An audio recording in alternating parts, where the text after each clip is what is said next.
A slow Power BI report is usually a modeling problem, not a visual problem. This lesson covers the practical tactics that keep models fast as data grows. Remove unused columns.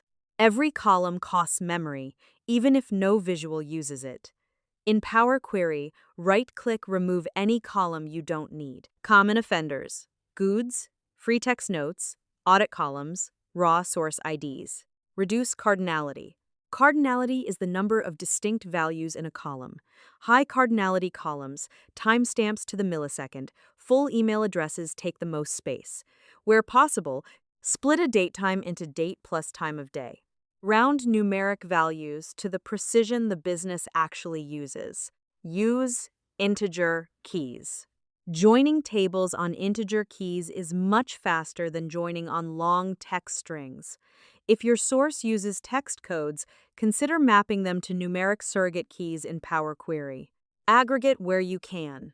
If business users only ever look at daily totals, don't load every transaction. Group in Power Query, transform group by, or use aggregations in the model. Avoid bidirectional filters. Bidirectional relationships add overhead and can create ambiguity. Use single direction unless you genuinely need both ways. Star schema beats wide tables. A single flat 5-0 column table feels simple but is slower than a star schema, with the same data spread across one fact and several dimensions. Disable auto date, time. File options.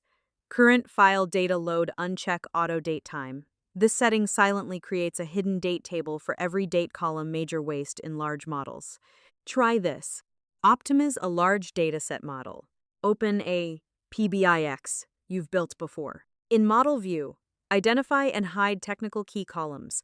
In Power Query, remove every column not used in a visual or measure. Disable auto date, time. Use View Performance Analyzer in Report View to confirm visuals render faster after the changes.